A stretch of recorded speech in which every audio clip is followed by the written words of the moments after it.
Good morning and welcome back another vlog.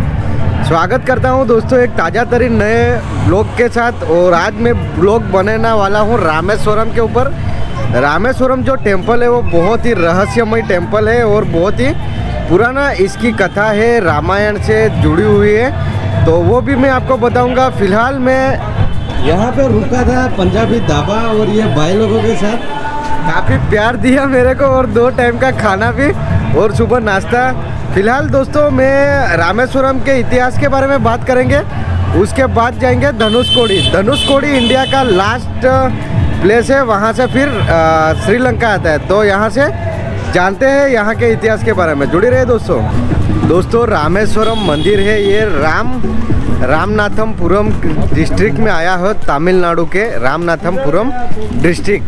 और इसको दूसरे नाम से रामानाथ स्वामी भी कहते हैं, क्योंकि ये जो टेम्पल है ये तमिलनाडु में है, तो यहाँ पे हर भगवान के पीछे स्वामी लगाते हैं। और इस मंदिर का इतिहास रामेश्वरम टेम्पल है ना, जो 4 धाम से भी एक है और 12 ज्योतिर्लिंग में से भी एक है। तो ये काफ़ी महत्वपूर्ण और हिंदू के लिए काफ़ी प्रचलित ये मंदिर है रामेश्वरम। और इसके आसपास देखोगे तो बंगाल की खाड़ी है, समुद्र है और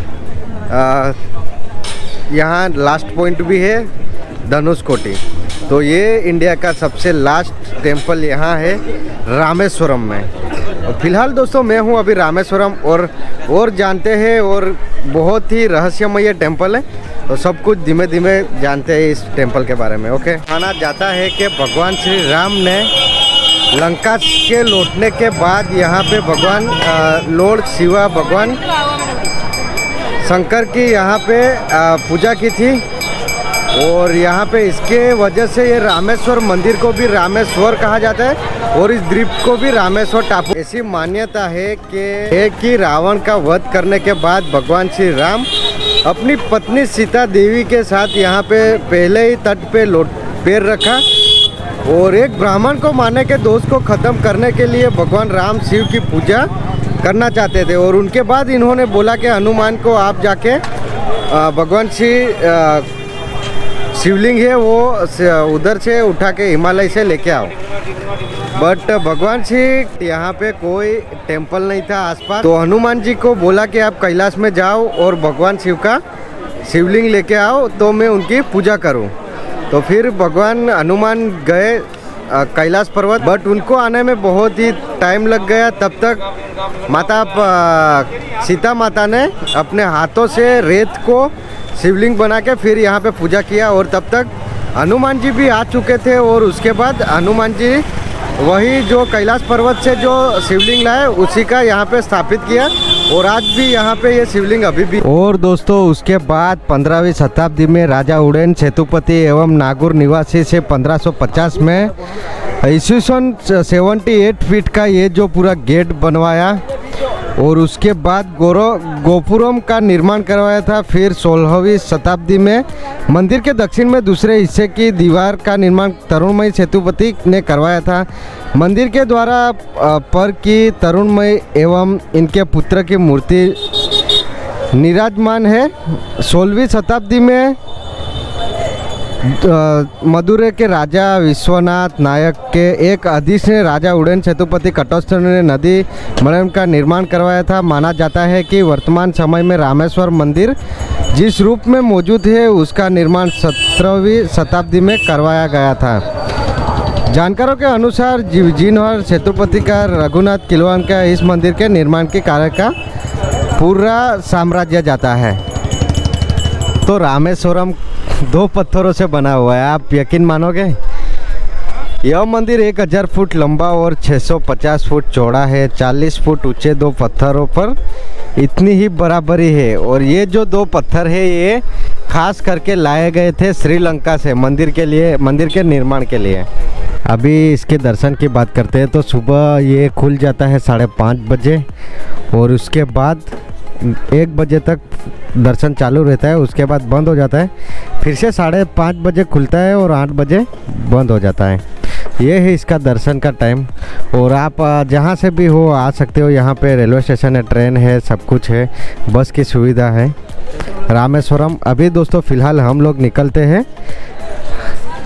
राम सेतु की तरफ। रामेश्वरम मंदिर का दोस्तों निर्माण किया था भगवान श्री राम ने, आपको जैसे पता होगा ब्राह्मण मृत्यु दोष निकालने के लिए। तो जो भी यहाँ पे आदमी आता है दर्शन करता है और ब्राह्मण मृत्यु दोष का है तो वो ख़त्म हो जाता है यहाँ पे आके। कुछ भी आपकी छोटी मोटी गलती आपको ब्राह्मण ने कहीं भी ठेस पहुँचाया वो आपके यहाँ आके दर्शन करने के बाद ख़त्म हो जाता है। तो रामेश्वरम मंदिर का यही है इतिहास। और इसके अंदर कुंड भी है जिसमें कहा जाता है कि भगवान श्री राम ने खुद अपने बाणों से ये कुंड का निर्माण किया था और वहाँ स्नान करके आप चारों धाम 12 ज्योतिर्लिंग वही सब का और सब गंगा जल, यमुना, सरस्वती, नर्मदे, इन सब का पानी यही कुंडों में है, ऐसा कहा जाता है। कल मैं अंदर जाके आया था। इसका जो रास्ता है वो बहुत ही बड़ा है और मंदिर बीच में है।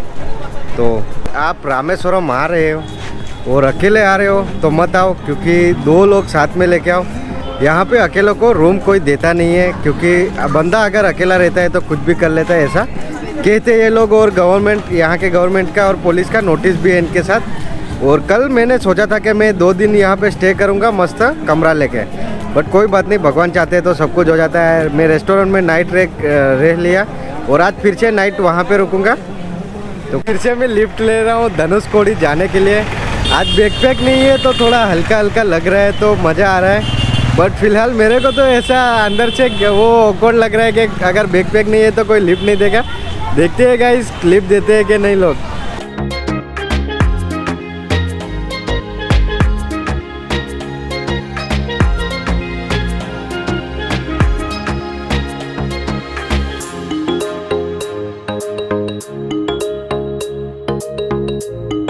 मैं हूँ भारत के सबसे लास्ट प्लेस पे धनुषकोडी पे, और ये लोगों के साथ में आज लिफ्ट लेके आया क्योंकि बहुत ही कठिन था, कोई लिफ्ट नहीं देता है इसी जगहों पे। काफ़ी आज रश भी है, रश है क्योंकि आज हॉलीडे है इसके लिए। तो sir what's your name? Shyam. Name Shyam. Wow. Rakesh. Abhijit. तो तीनों दोस्तों के साथ में आया हूँ। ये बाइक राइडर है, केरला से आए ना सर?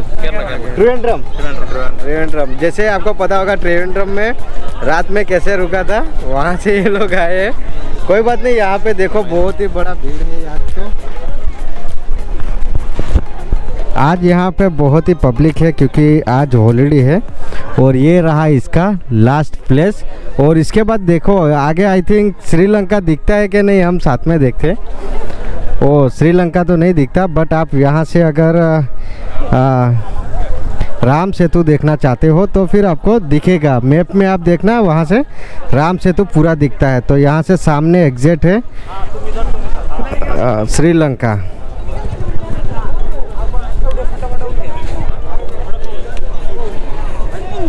आ गया था धनुषकोडी से रिटर्न जाने का, क्योंकि यहाँ पे लिफ्ट बहुत ही कम मिलता है। तो मैंने डिसाइड किया इन 3 राइडर के साथ ही चला जाऊँ।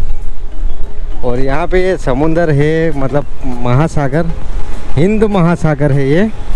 यहाँ पे जाने का मनाही है, लोग यहाँ पे नहीं जाते, फुल सिक्योरिटी टाइट है। और वहाँ सामने देखोगे तो श्रीलंका दिखेगा, बट यहाँ से श्रीलंका दिखता नहीं है, ये साफ सी बात है।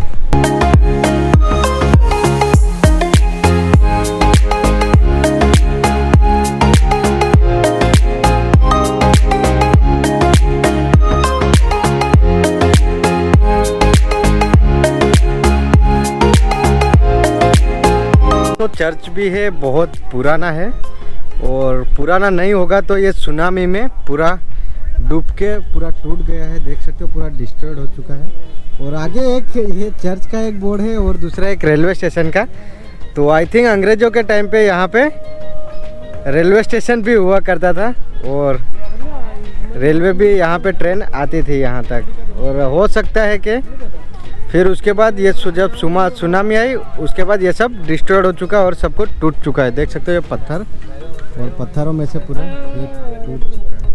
दोस्तों यहाँ पे धनुषकोटी में लिखा हुआ है रेलवे स्टेशन।